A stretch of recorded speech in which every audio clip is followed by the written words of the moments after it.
Fala galera do Você Pode Podcast, o podcast do empreendedorismo. Hoje, edição especial de Araras para Alphaville. E no episódio 65, eu vou anunciar aqui a pessoa que topou participar desse episódio com a gente e vamos trocar muita ideia e aprender bastante. Hoje eu recebo aqui, no episódio 65, Rodrigo Bariani, empreendedor do mercado de tecnologia e um dos nomes por trás da 4Gamer.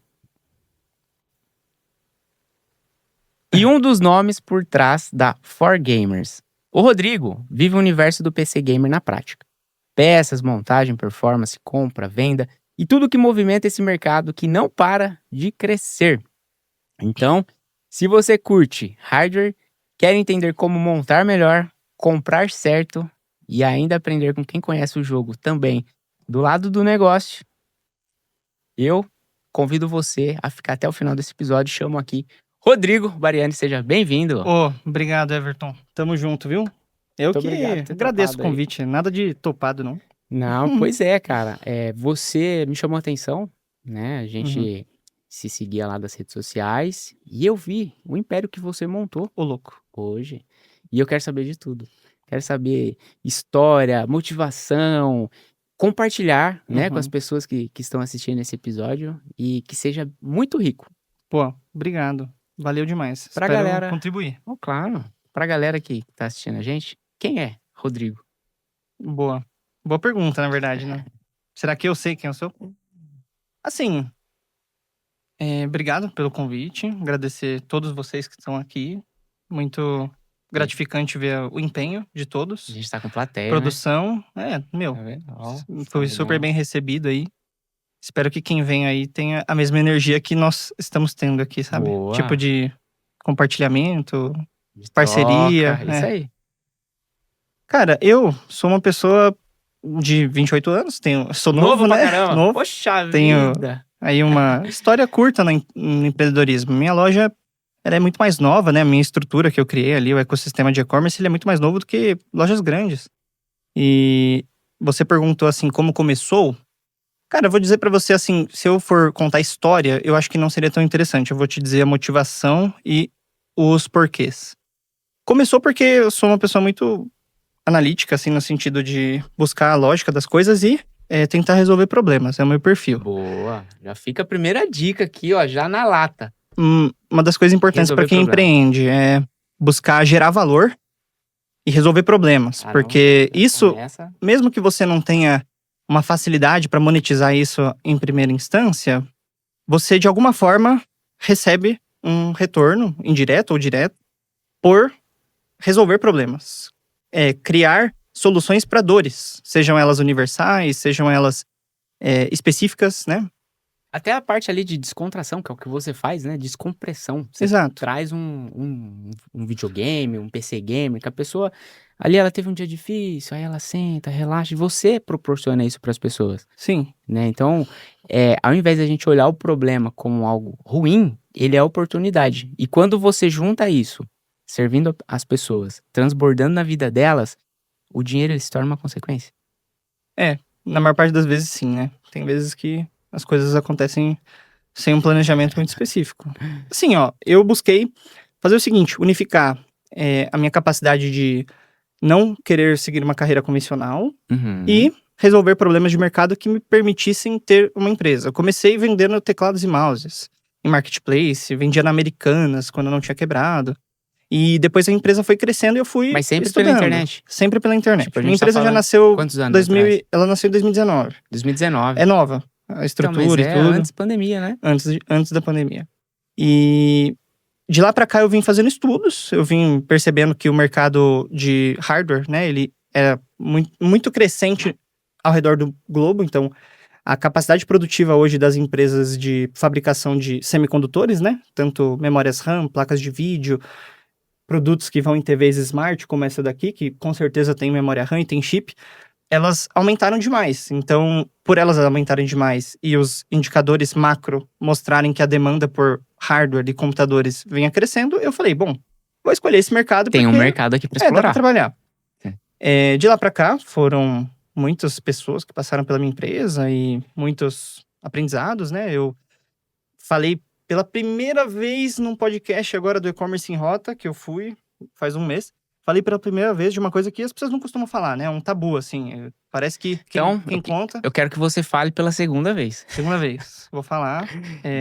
Percebi que aquele episódio foi bom. Principalmente quem é do mercado de hardware e informática. Acho que todo mundo assiste todo mundo quando vai em podcast. Legal. Eu quebrei a minha empresa e foi um rombo grande. Porque, né? Você Sim. ali com 26 anos, dívida de, por exemplo, 2 milhões. Não chegava a isso, mas, né? Esse valor. Foi difícil quitar, saldar e etc. E assim, apesar de ser um tabu que as pessoas não costumam contar, né? Eu acho que a gente acostumou muito com a rede social de todo mundo falar de sucesso. Eu acho que isso faz parte da carreira de todo mundo e seja uma pessoa que quebrou pequeno, tipo, puta, eu comecei com uma dívida de 50 mil, pessoa física. Outro dia eu vi um cara que ele tem um galpão de 5 mil metros, 60 funcionários. Eu falei, puta, cara, eu quebrei, fiquei devendo 50 mil pro banco. Eu falei, puta, mano, esse cara não faz ideia do que é dever uma parcela de 50 mil por mês. Ele não sabe o que é acordar com 25 anos e você ter 160 mil pra pagar naquele dia, aí você vai pro caixa, vai pros seus recebíveis e você tem 100. Poxa Não vida, sabe? cara. Então, tipo assim, foi muito aprendizado, eu me reestruturei, hoje eu sou totalmente saudável financeiramente. Fiz até uma pós-graduação pra melhorar minha capacidade de gestão administrativa, Legal, irmão. contabilidade. Que legal. Minha empresa hoje, ela não é capital aberto, obviamente, é uma pequeníssima empresa, mas ela tem balanço, eu faço auditoria, tem DRE, a gente apura linha por linha. legal. Tipo assim, me reconstruir. E isso permitiu eu até escalar o meu modelo de negócio.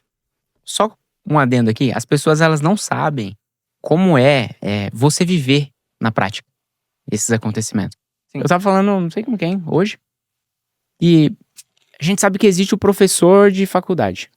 Cara, tem muito ali conteúdo, conhecimento, mas a sabedoria, ela só vem da prática. Quem passou? Você só pode ensinar alguém onde você já chegou, onde você pisou. E eu tenho certeza, cara, que foi uma pós-graduação que você fez, com toda essa que você enfrentou, que custou um pouquinho mais ali, alguns milhões, pra você voltar muito mais forte. Sim. Porque tem um lance, né, que não é 2 milhões negativo ou positivo. Cara, você gerou 2 milhões, não interessa. Foi dívida, foi riqueza, você gerou, você tem essa capacidade, você liberou um teto. Sim. Entende? Sim. Cara, isso é muito legal você compartilhar. É difícil das pessoas entenderem que a alavancagem obrigatoriamente tem a ver com capacidade de riqueza, quitar, né? É que, assim, eu falo em termos de valores até pra causar um impacto, chamar atenção, mas vamos supor, de 2 milhões de reais, a gente tinha um faturamento de 1,5 milhão, então, vamos supor, a pessoa que olha isso fala, um cara de banco fala, não, pô, seu faturamento é praticamente 80% da sua dívida, é muito baixo. Tem indústrias que rodam com 200 milhões de dívida e faturam 2 milhões. Então, tipo, que aí já vira. é baixo, endividamento baixo. Eu quitei a maior parte ali, depois fui pagando ao longo do tempo. Hoje a gente é zerado de dívida saudável. Mas é uma informação importante. Todas as empresas desse meu nicho, grandes, não as pequenas, como a do Lucas, né? Que somos menores. Todas as grandes são alavancadíssimas. Elas pegam dinheiro assim, à torta direita. Tá, você Crédito fala as que são top 1 mundial.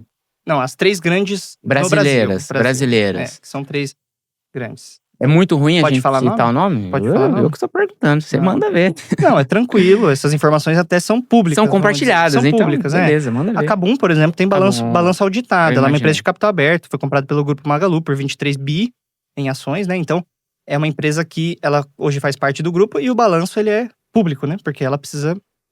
se ela faz parte da holding, né? Do grupo econômico, então ela precisa compartilhar os dados. Então, são empresas que, só pra você ter noção, assim, eles têm de endividamento tributário 2 bi. O endividamento trabalhista, 500 milhões. Aí, esses são os menores. Tem coisa maior. Estoques, tipo, os caras, eles trabalham com importação. Então, eles importam, mas eles também compram nacionalmente porque a demanda é muito maior do que a capacidade de importar, né? O lead time dessas empresas é muito maior. Estoques, os caras têm, tipo assim, 4 bilhões pendurado, que é, tipo assim, crédito chinês, que você pega empréstimos em bancos chineses, créditos brasileiros, incentivos fiscais, créditos em bancos públicos. Poxa vida. É bastante. Mas assim, justifica o faturamento. A Kabum, só como marketplace e loja virtual, fatura 1 bi por mês. 1 bi por mês? 1 bi por mês. Cara, é grana, né? 45 mil pedidos por dia. Falando sobre empreendedorismo, Uhum. você tá trazendo essa parte mais aprofundada. Cara, o que você aprendeu? Com tudo isso que passou, que você falou assim, cara, eu preciso parar, fazer isso aqui, comprar melhor, ou parar disso, ou parar... Porque hoje você é um empreendedor de sucesso, Uhum. tá? Você acha? Eu não acho, não. Não, você é com certeza. Senão você nem aqui você estaria. Ainda em construção, na verdade. Mas o sucesso a gente pode alcançar hoje, o que a gente fez o objetivo, alcançou. Não paro por aqui, tem o outro. Esse é o sucesso. É a soma de pequenas conquistas que a gente vai fazendo todo dia. Então você é um cara de sucesso. Sim. Obrigado. Não vejo dessa forma, mas fico feliz de saber que as pessoas veem dessa forma. Cara, o que eu aprendi, vou ser sincero, assim, né? Talvez seja uma opinião até um pouco controversa. Eu aprendi que, assim, no Brasil, as pessoas têm um pouco de medo de fazer o que eu falei na questão de gerar valor, né? Criar soluções para a sociedade. Primeiro, por um entrave burocrático. E segundo, por uma questão de desconhecimento, né? Na prática de funcionamento de CNPJs, impostos, sabe? Esses trâmites. Sim. E por isso, o empreendedorismo, ele é, a gente fala no meio gamer, nerfado. Mas ele é uma coisa, assim, vamos dizer, trabalhado de uma forma negativa nas escolas e não tem em todas sentido. as instituições, até mesmo em faculdade. Exato. Como você mencionou, professores, né, de faculdade são excelentes teóricos.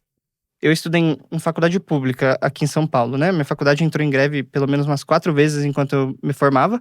E todos os meus professores eram excelentes professores, teóricos, muito bons. Os caras decoraram livros de 1820, mas eles nunca tinham ido ao mercado.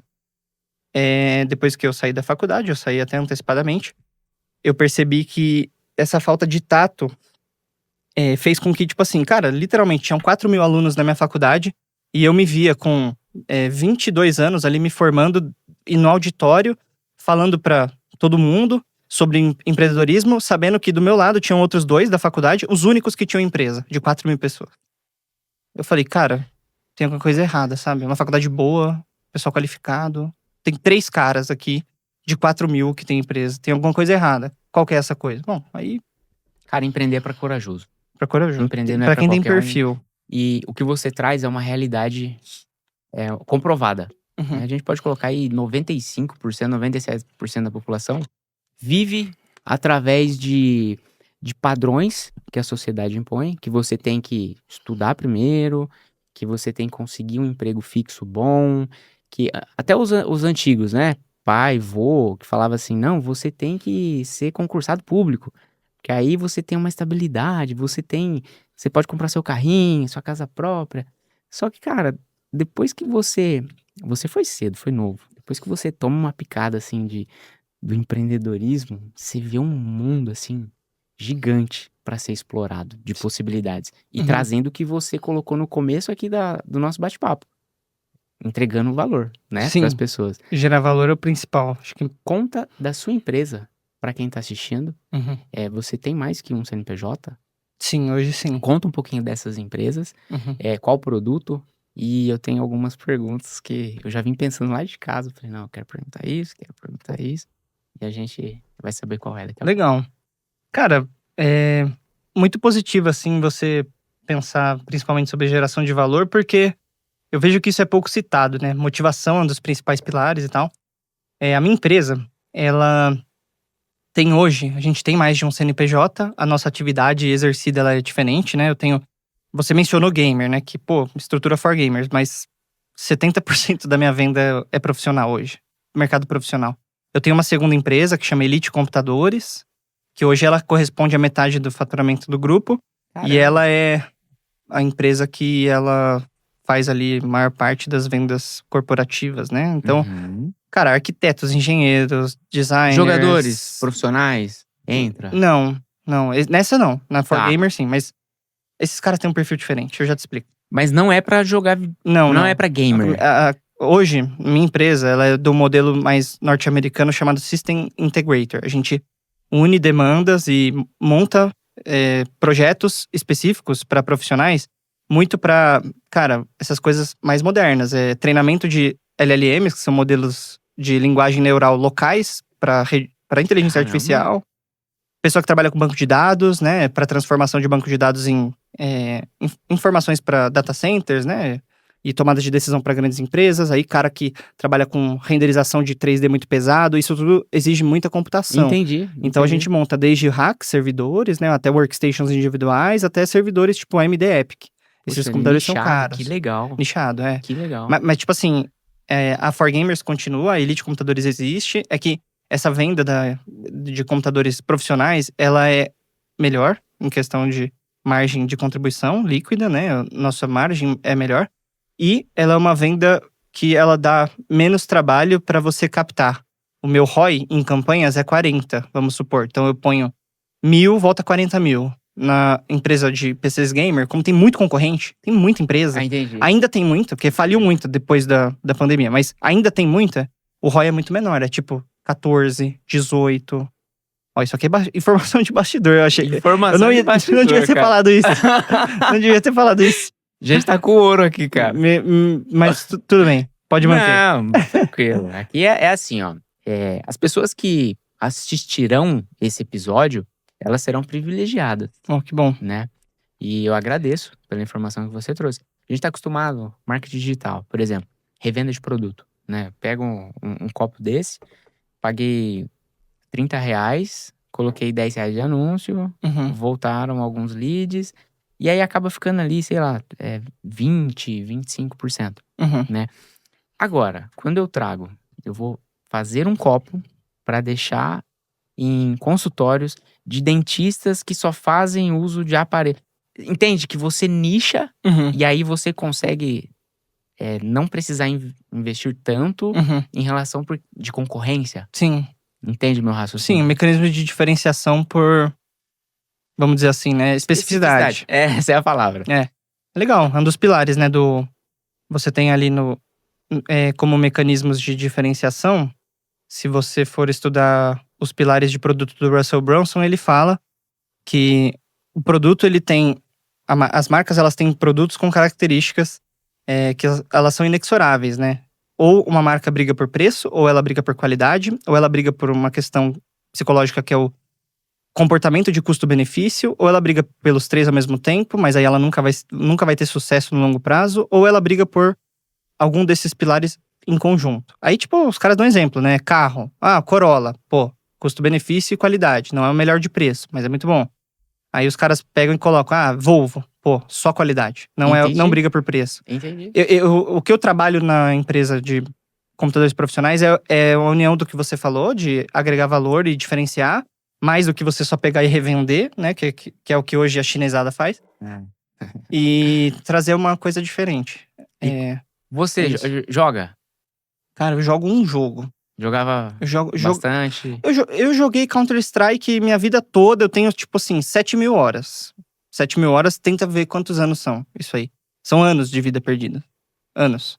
Aí depois eu nunca mais joguei. Tipo, de 2020 pra cá eu jogo muito pouco. Tá. Você fica ali, eu não sei hoje, né? Mas você fica ali na montagem, na inspeção. Sim, eu trabalho. Qual que você gosta mais? É o profissional ou o PC gamer? Eu trabalho no operacional junto com o pessoal, apesar de ter funcionário, porque eu gosto de ter tato e eu gosto de operacional. Eu gosto de... Eu sou o administrador da empresa, o gestor, o supervisor, mas eu gosto de operação. Então, sem demagogia, eu até embalo o produto e monto o computador. Legal.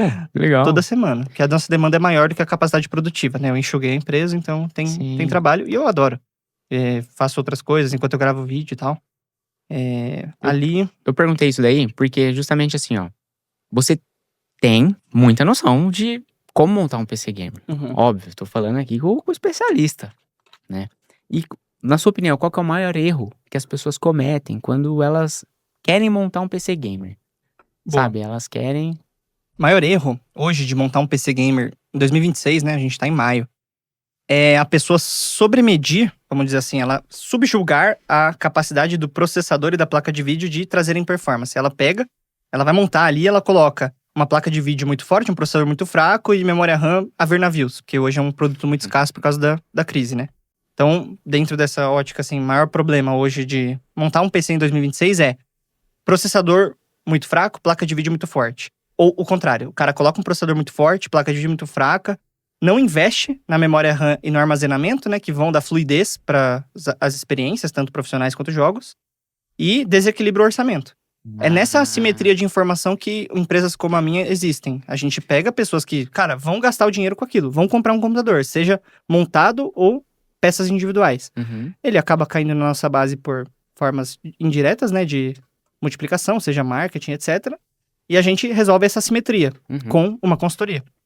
Tá. Essa consultoria ajuda o cara a não ter o problema do desequilíbrio de peças. Antes de você continuar aqui com a explicação, que eu tenho mais algumas perguntas, você citou algo bem interessante aí sobre a memória RAM. Seria o coração do computador? Porque, cara, ó, eu sou leigo, Não tá? entendi. Eu jogava PlayStation 1, console, ó, já vem assunto polêmico aqui. Jogava console, PlayStation 1, 2, Super Nintendo e joguei só um pouquinho do CS quando era o Windows XP, sabe? Aham. Então, eu não tenho muito sabedoria sobre isso. Meu filho gosta e ele joga.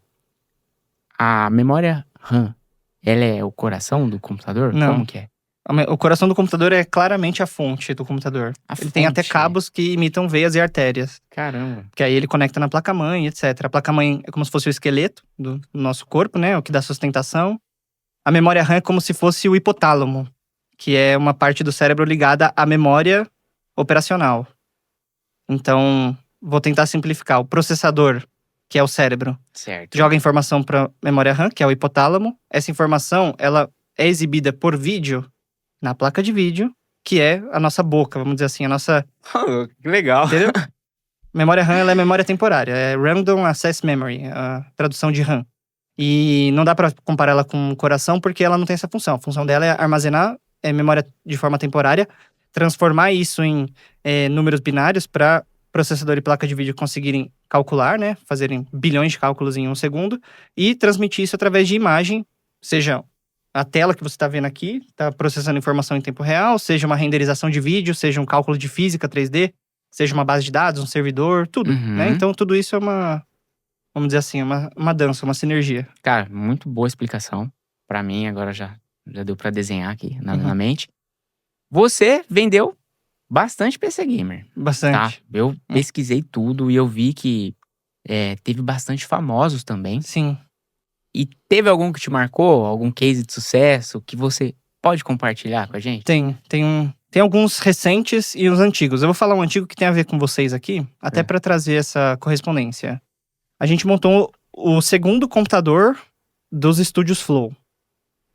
Do Flow Podcast. Que legal! Quando começou os estúdios Flow, eu montei para o Flow, o Master Podcast, que era do Vinheteiro com Zé Graça, pro Arthur Petri, daquele canal que é dos estúdios Flow, sabe?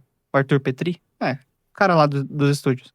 O computador que a gente montou ficou sendo usado pelo Jean, que é o editor lá do Flow, né? Aquele rapaz magro, alto. E aí eu fui fazendo conexões, né? Esse pessoal me abriu portas. Quem me abriu portas foi o Zé Graça, mas eu conheci eles também por conta de outra pessoa, que é o Pedrinho, do Pânico. Sabe o anão, Pedrinho? Ele me conectou com um universo de pessoas. Poxa, que legal. O poder do network a gente montou o PC. Você quer saber as pessoas? Tem uma pessoa que eu não posso falar, mas a gente montou o PC pro Hendrick, jogador. O Hendrick também é jogador? Ele tem 2 PCs, o Hendrick. Ele tem um na Europa, que ele levou. Ele ganhou um ROG lá, e um PC todo modificado, né, da Asus. E o PC do Brasil, a gente que montou. Montei para outros jogadores. Zé Rafael, Marcelo Lomba, do Palmeiras. Os caras do Palmeiras. Neymar, quanto custa? PC Gamer do Neymar hoje, ele tá avaliado em mais ou menos aí uns 75 mil reais. Porque ele é uma máquina que foi montada ali pós-crise, né? Ele já teve outros computadores. O Neymar tem mais de uma máquina. Ele tem uma máquina em cada lugar que ele frequenta bastante. Então, ele tem lá em Mangaratiba, lá na casa de praia dele e tal. E na casa principal dele, onde ele fica, em Santos, né? Ele fica a maior parte do tempo lá. A máquina dele não fomos nós que montamos, né? Ele foi montando, acho que ele inclusive ganhou de uma estrutura maior aí, de uma empresa maior.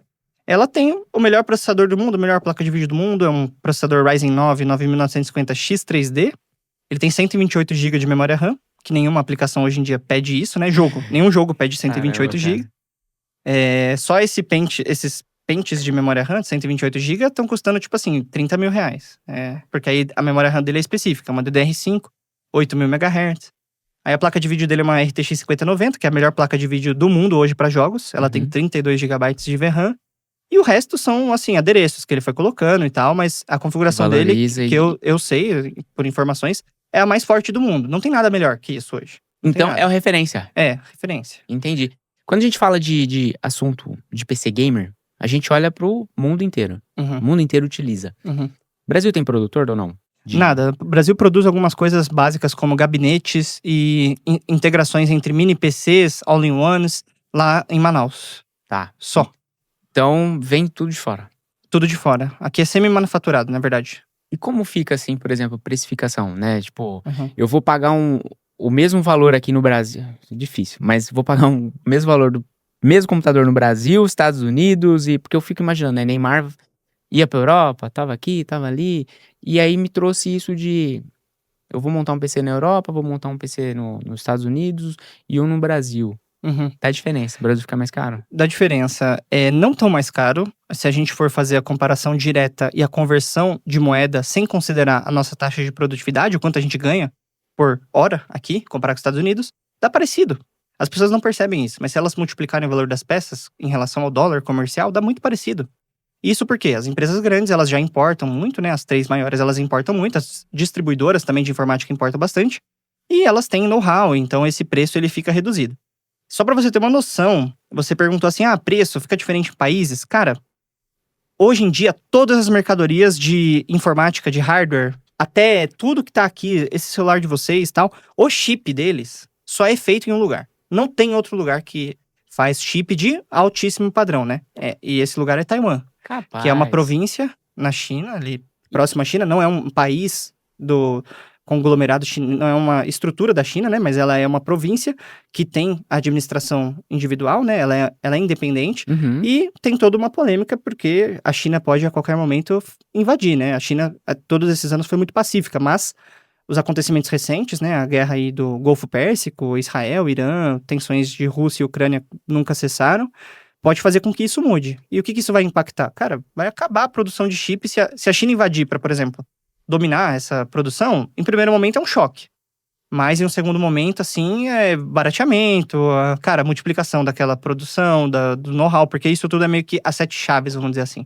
Taiwan tem máquinas que são chamadas máquinas de EUV, máquinas de refração de lasers que cortam semicondutores de silício.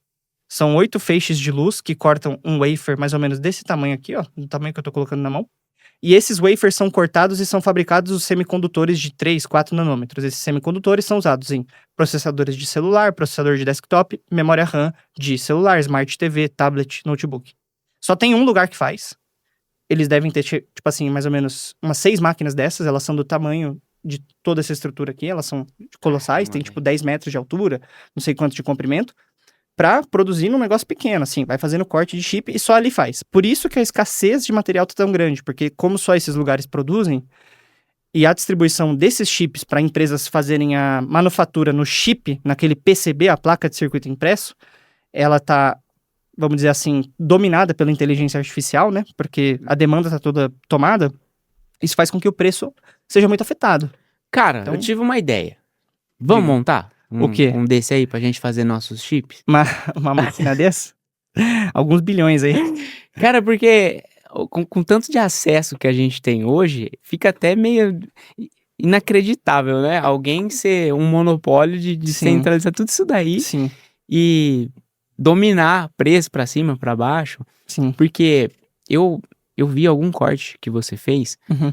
em podcast, uma entrevista que você deu, sobre o valor de memória, Uhum. né? Que teve um aumento. Isso. E tem alguma explicação? Sim, a explicação é sextuplicou o preço de produtos ligados à memória 6 RAM. vezes? 6 vezes. Em quanto tempo? Foram 2 meses e meio para chegar ao valor de 6 vezes. Hoje normalizou em 4. 4 vezes o valor que era. Um pente de memória RAM Corsair de $100 hoje custa 400, mas chegou a 650.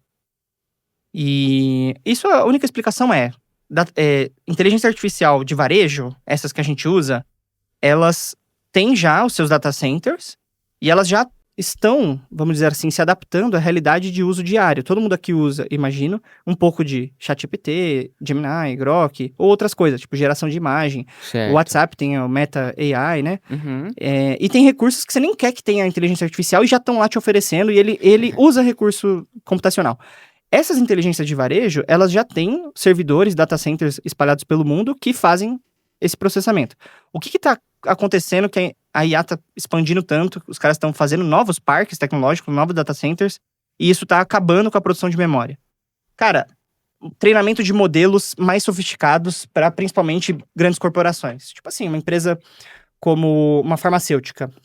Eles não querem dividir o modelo, dividir uma rede neural e um aprendizado com uma outra do segmento, porque aí é basicamente você treinar um modelo com muita expertise de mercado para lucrar muito mais, para ter mais acesso à informação e dar na mão do seu concorrente. O que eles fazem? Eles falam, bom, vamos comprar esse modelo, sei lá, 50 milhões de dólares, vamos treinar ele por anos. O que os caras fazem? Entendi. Aí eles alocam espaços nesses data centers que são ruas e ruas de servidores com placas de vídeo das mais potentes, memória RAM das mais fortes, para treinar o modelo e fazer ele ficar super eficaz no que ele vai fazer. Exemplo, previsão de demanda de seguro-saúde, previsão de demanda de consumo de remédio e também aperfeiçoamento das fórmulas e tal. Isso tudo... Aumento de demanda, então. Aumento de demanda, mas principalmente por empresas grandes. Mercado financeiro também demanda demais. Então, as empresas que constroem parques tecnológicos e data centers estão demandando toda a memória RAM do mundo. E como eles têm muito capital à vista, por quê? Por Dão trás preferência estão... pra eles. Exato. Puxa. Quem que está financiando isso?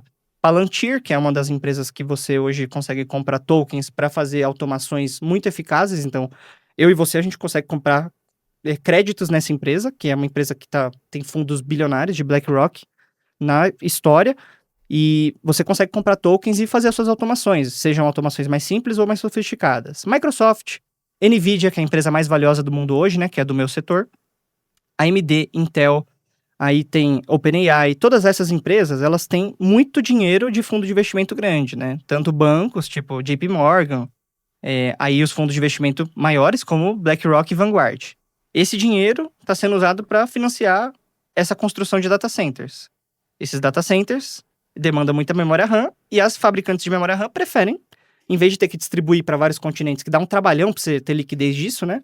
Para você receber o dinheiro, eles fazem o quê? Não, vamos pegar todos esses produtos aí e receber à vista aqui em atacado. Então, compensa, entendeu? É a mesma coisa se eu tenho uma fazenda Você vende e tudo eu pra... escolher o produtor mais forte ali, porque ele me paga no dinheiro, eu posso colocar para rodar ali minha matéria-prima, comprar meus insumos, abastecer tudo certinho, eu escolho. Exato. E aí Exatamente. os pequenos acabam ficando... sofrem com Sem isso, material, né? basicamente. Até os grandes estão sem.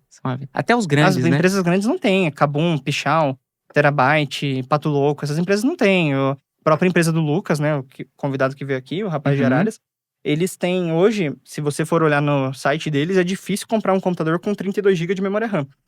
Na minha empresa, a gente ainda faz bastante, eu tenho bastante cadastro com computador de memória de 32 GB, mas é difícil de até comprar essas memórias. Você não tem preço competitivo para vender num preço bom e montar uma máquina. Você tem escassez de material. Tem empresas que têm muita memória, mas tipo assim, não está disponível para compra. É um ativo que antes era de varejo, agora ele é meio que quase E quem gosta obscuro. Quem gosta de PC é PC, né? Quem gosta de PC não troca. Tá, então você. Qual que é a sua preferência hoje? PC ou console e por quê? Boa. Hoje eu vejo o console como uma tecnologia que ela foi um pouco defasada, principalmente pela necessidade das publishers e produtoras de jogos de criar sistemas que fizessem as microtransações. Que aí você compra o jogo caríssimo, de R$400, e você dentro do jogo tem DLCs e coisinhas para comprar, né? Isso fez com que, para mim, as fabricantes de console, né, elas perdessem muito market share e tivessem que reinventar o modelo de negócios. Por que isso no PC é tão diferente? Porque no PC você tem muito jogo que é craqueado, principalmente até hoje, então as pessoas preferem. Segundo, os jogos são mais baratos. E terceiro, eles conversam com os dois universos. Diferente do console, que tipo assim, o cara do Xbox tem alguns jogos que já conversam entre os três, mas o cara do Xbox só joga no universo Microsoft. O cara do PC, nos jogos, ele mistura, ele joga nos mesmos servidores e mesma estrutura do cara que tá no PlayStation 5 Pro, do Xbox. E a vantagem do computador hoje com as novas gerações de processadores e placas de vídeo é que, assim, se você compra um PlayStation 5 Pro, R$7.000, tá super caro, por conta da memória RAM. Tá 7 mil hoje? R$7.000. O 5? Hoje, se você monta um computador com R$4.500, mesmo com a super crise, muito mais forte que um PlayStation 5 Pro. Não, então, É muito mais forte. vamos dar uma dica de ouro? Bora. Tem alguém assistindo a gente agora que gosta de PC Gamer, tá aqui no assunto e tá esperando assim, ó. Eu vou montar meu PC Gamer. Cara, é pra jogar 2 jogos. Ô, Rodrigo, me ajuda a montar um PC Gamer, cara. No precinho aí, que seja com desempenho legal, que entrega um retorno top. Qual seria esse PC? Cara, hoje, muito boa essa pergunta. Olha, um processador Ryzen 5 5500, né, com pelo menos aí 16 GB de RAM DDR4, que por conta da crise de memórias está difícil de montar com mais do que 16 GB. Uma placa de vídeo aí das mais convencionais, com 6 a 8 GB, então RX 6600, uma placa de R$1.200. RTX 3050, você já vai ter os benefícios do Ray Tracing da NVIDIA, também de 6 GB ou 8 GB. Então, todos os jogos mainstream você vai rodar tranquilamente. Fortnite, FIFA, você roda no alto, até jogos no Ultra com essa configuração. E, assim, o resto é meio que acessório. Quanto mais você melhorar nessa configuração, melhor. Para quem é mais fanboy de Intel, quem sempre teve PC Intel, então aí você tem opções. Tem o Core Ultra 5 da nova geração, ele tá num preço super atrativo. A desvantagem é que ele é DDR5, então encarece o conjunto.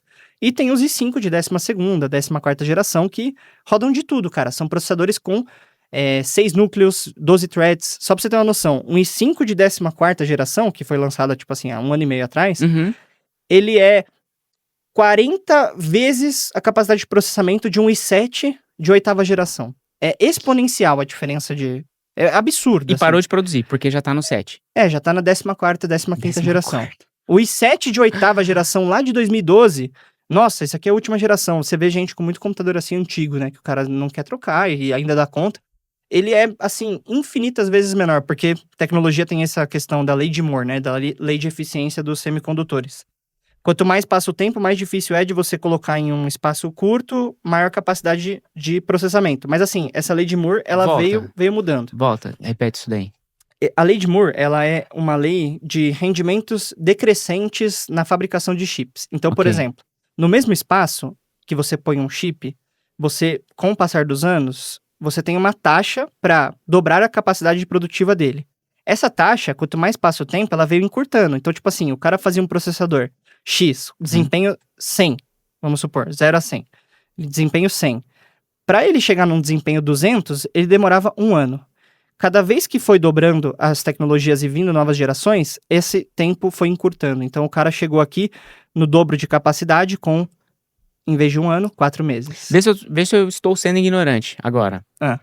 Seria o disquete que cabia 128 mega, aí depois veio um pendrive que cabia um pouquinho mais, veio uma HD externa, Seria mais ou menos isso? Mais ou menos, porque armazenamento, igual você falou, a lei de Moore, ela é crescente, não decrescente, porque é uma curva assim que você condensa mais em menos, espaço. E o outro é produtividade e mantendo espaço e eficácia energética quanto você produz. Hoje a gente está limitado e essa lei de Moore, ela parou de ser crescente, entendeu? É isso que eu quis dizer. As últimas gerações, elas são tão fortes, elas são tão mais fortes que as passadas. Por isso que o i7 é bom. Ele é bom, mas assim, ele é infinitamente mais fraco hoje que qualquer i3 de novas gerações. Muito mais fraco. Assim, não dá nem jogo. Não tem coisa, Se você pôr ele pra testar no Cinebench, que é um teste bom que a gente gosta de testar processador e placa de vídeo, vamos supor, ele vai dar 4.000 pontos. Um i3 da nova geração dá 12.000. Cara, interessantíssimo. Nossa, que aula, hein? Absurdo. Poxa vida, cara. Hoje em dia... Uma pergunta pessoal, né? Tem pessoas que preferem usar Apple no computador, tal. Nosso produtor gosta muito. E tem outros que preferem Microsoft e tal. Tem algum que roda melhor, na sua opinião? Que é indicado para jogos? Depende, assim. Para jogo, pra jogo, a Apple sempre foi muito limitada porque ela condensa no chip dela a placa de vídeo integrada. Então, diferente dos outros processadores que deixam mais tecnologia para placas dedicadas, a Apple, a maior parte dos MacBooks, eles não têm as placas NVIDIA, né? Eles são condensados no processador. Tem alguns que possuem placa de vídeo própria. Tem agora as Intel Arc, condensadas em notebooks. Mas falando assim no geral, existe grande, mas grande mesmo, diferença de capacidade de produzir chips com capacidade para rodar jogos da AMD, Intel e Apple e Nvidia. A Apple tá anos-luz atrás nessa capacidade. Entendi. Eles têm um chip muito forte, que são os chips M, né? As tecnologias M1, M2, M3, M4, eles foram revoluções. Eles condensam muito a capacidade produtiva em um espaço curto, sem problemas de aquecimento, eles são chips frios, mas eles são limitados do ponto de vista gráfico. O gráfico nada mais é do que a placa de vídeo, e a placa de vídeo nada mais é na física e na matemática do que muitos e muitos cálculos com parâmetros pré-estabelecidos em pouco tempo de... Tipo assim, você tem pouquíssimos segundos para calcular. Cara, Então eles de estão verdade, anos-luz atrás. eu me sinto lisonjeado, sabia? Por quê? De ter um programa de podcast. Legal, cara. Porque cada episódio que os empresários que passam comigo, eu aprendo muito. E bom. hoje aqui você deu uma aula. Você tem Valeu. muita autoridade. Você é um cara que deve ser muito inquieto. Você deve ser um cara que... Mas por quê? Não, deixa eu saber por quê. Ah, por causa da guerra, por causa disso, porque... Isso aqui, não estou entendendo. Não. Imagina aí, não é o coração, é a veia aqui. Cara, parabéns. Obrigado. Parabéns. Você, cara, um poço de sabedoria. Fiquei feliz. Você é muito rico, cara. Obrigado. Muito rico.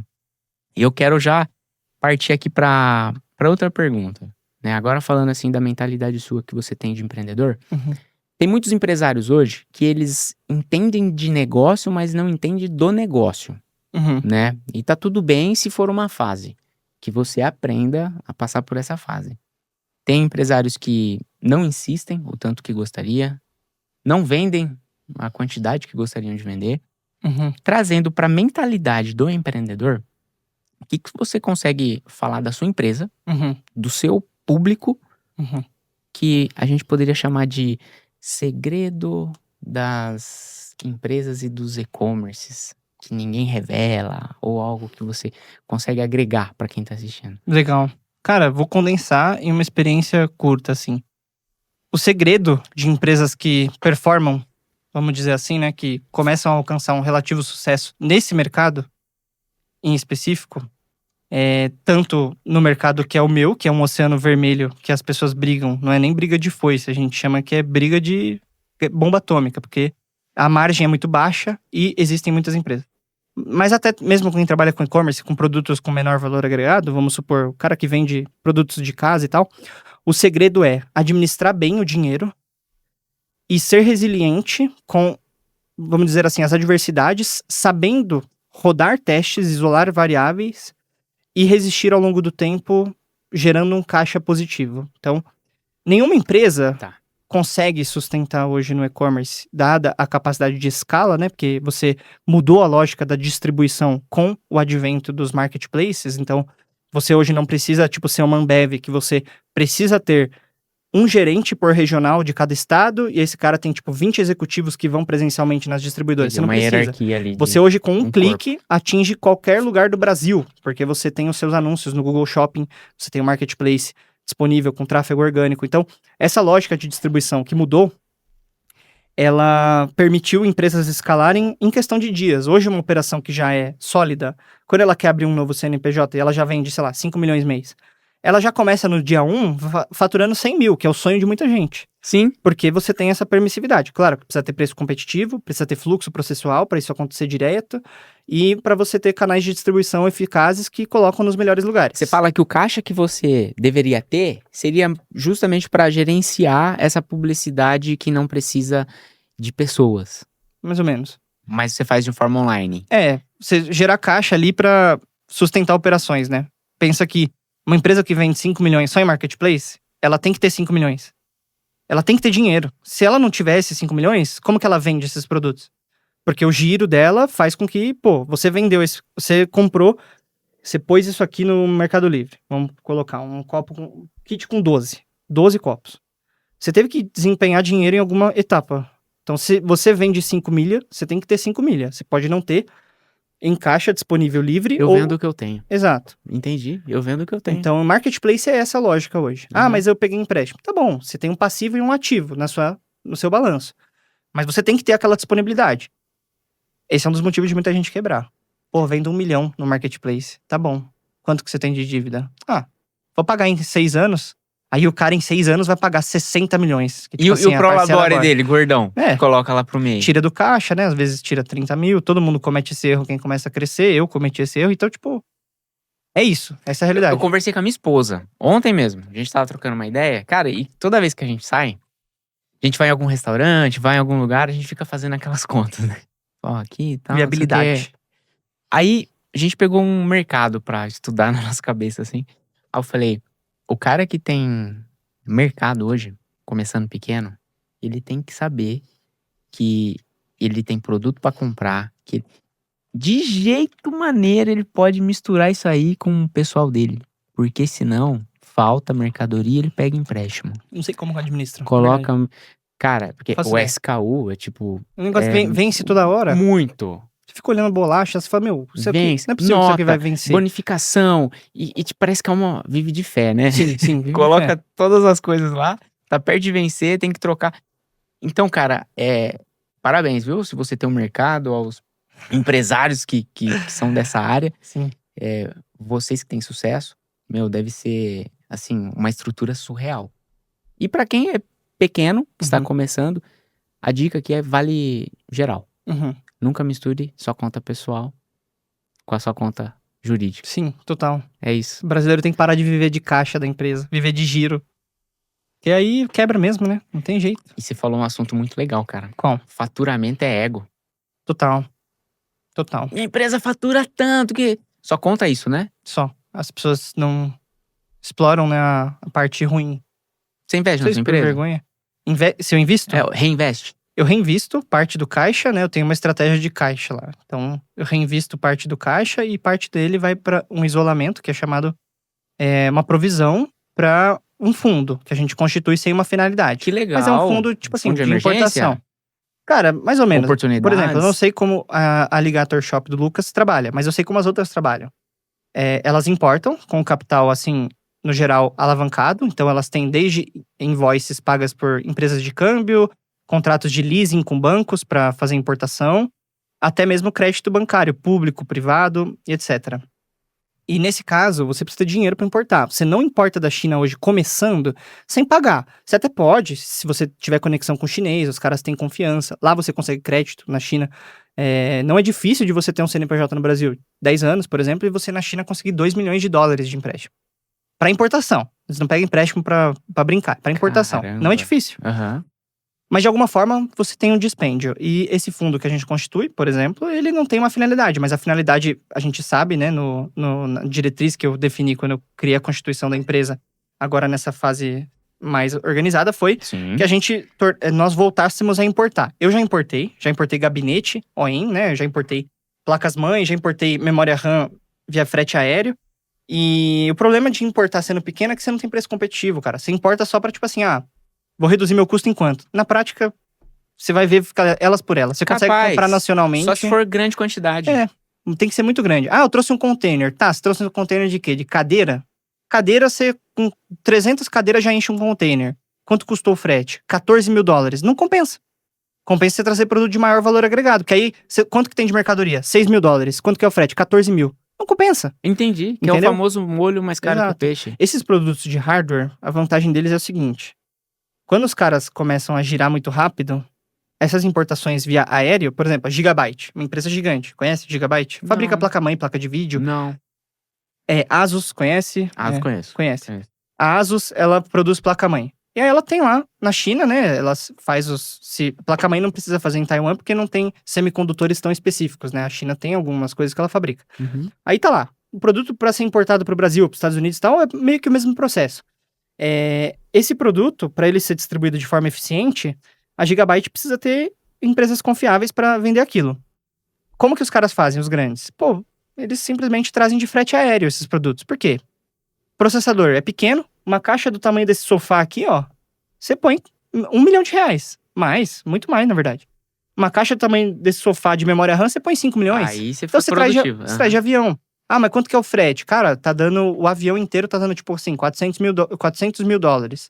E tá, mas quantas empresas vão importar? E tal. Chega em 5 dias essas importações. Então, o Brasil hoje tá bem competitivo em questão de hardware. O nosso poder de compra que é baixo, as pessoas acham que, tipo assim, esses produtos são caros. Claro, pô, a nossa renda é baixa. Mas o ativo, comparado com Estados Unidos e Europa, ele é muito parecido e em alguns até mais baratos. Caramba. Ele é caro pra nossa realidade, mas ele lá também corresponde a uma fatia de renda importante. É tipo assim, né? Se a gente for pegar a economia dos Estados Unidos, até pra esses empresários que fazem essa distribuição online, né? Pra eles, vamos falar que eles estão nadando de braçada, né? Comparado com todo o imposto que a gente tem que recolher, os compromissos. Isso daí é um assunto também que muitas pessoas não empreendem, Sim. né? Porque Sim. já começa ali, ó, sonegando imposto, aí daqui a pouco, isso aqui dá pra esperar, isso aqui tá também, depois eu vejo, mas eu preciso de peça, aí eu preciso comprar, preciso gastar, não tem a gestão. Sim. Então assim, ó, você hoje, apesar de você ser novo, você tem muita maturidade no seu negócio. E eu quero saber aqui, o que é pra você recompensador do que você faz hoje? Boa. Qual que é a recompensa que o Rodrigo Bariani tem fazendo o que ele faz? Legal. Cara, eu quero marcar vocês com essa parte aqui. A minha empresa, ela não é um fim para a sociedade e as coisas que eu construí. Eu já tive outras empresas e tal, a gente acaba parando de investir, não é que quebraram, mas eu paro de dar atenção. Então, tipo, empresa de consultoria, empresa de serviços, eu consertava placa de notebook, placa-mãe. Eu parei, porque a margem baixa e muito problema, eu prefiro ficar na escala do varejo. Minhas empresas, elas são um meio e não um fim. Um meio de transformação social. Então, eu ajudo desde a minha família, assim, parte mais carente e tal, quanto a comunidade ali da Vila Leopoldina, que é onde tem a empresa.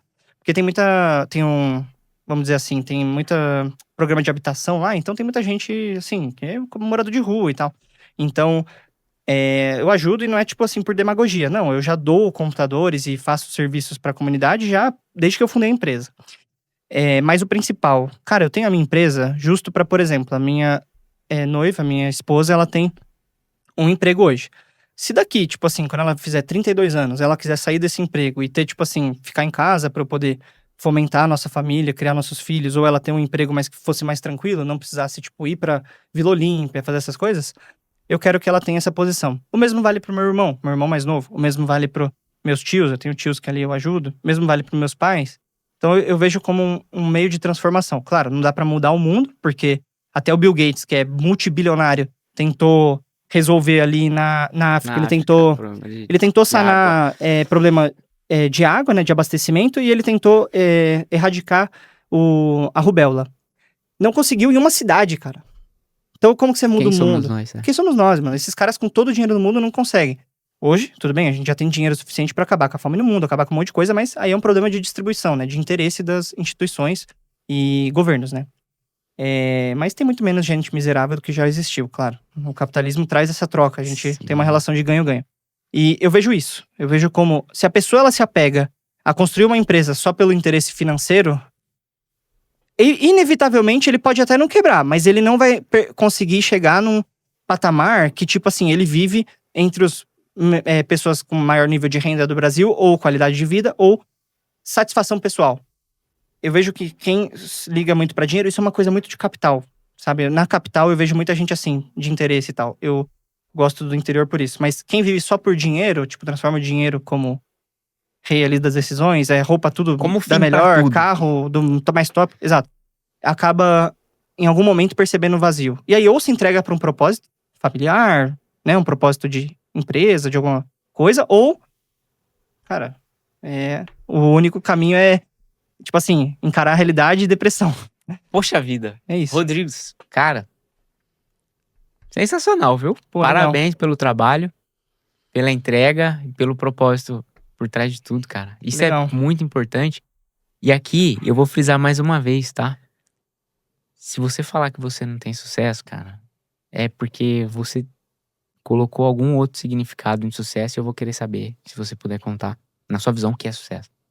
Mas o que você gera de valor pra todo mundo que tá assistindo a gente, que pensa ali na correria de ganhar mais dinheiro, de abrir mais loja, de...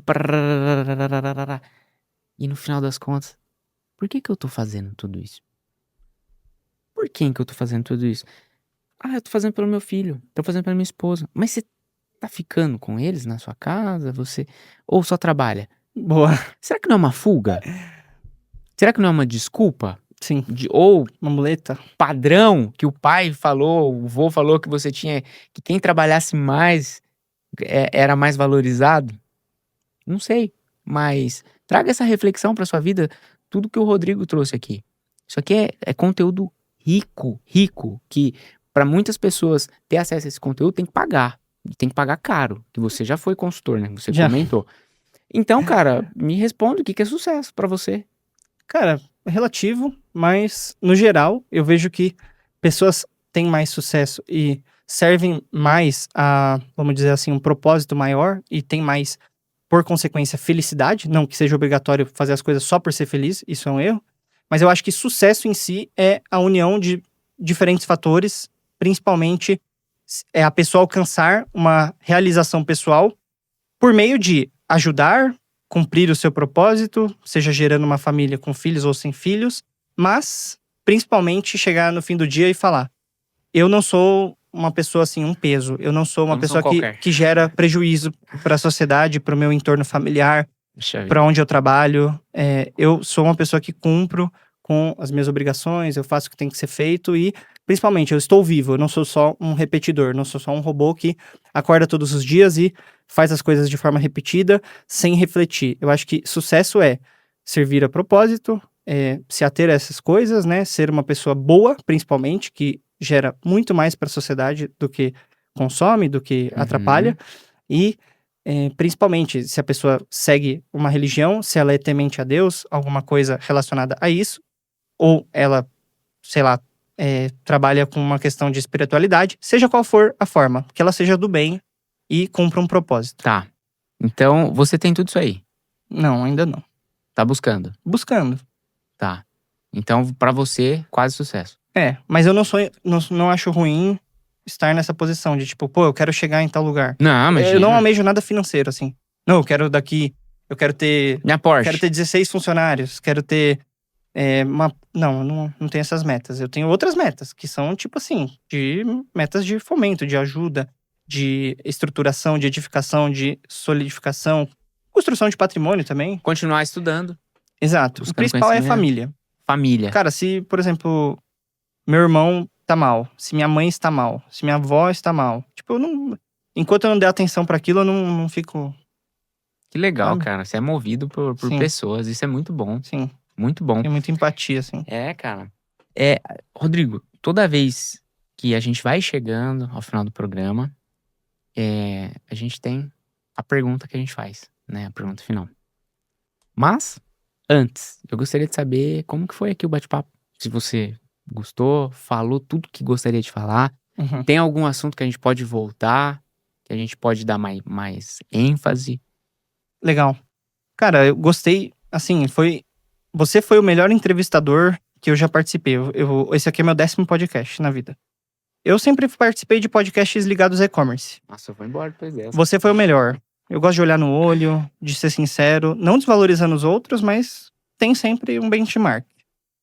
Cara, eu virei em todas as versões que vocês vieram pra São Paulo ou Araras. Eu quero conhecer lá, então, se você for dar continuidade a esse trabalho, vamos supor daqui uns 1 mês, 2 meses, dar um tempinho pra comparecer e fazer uma estruturação nova, eu acho que tem muitos frutos. Legal.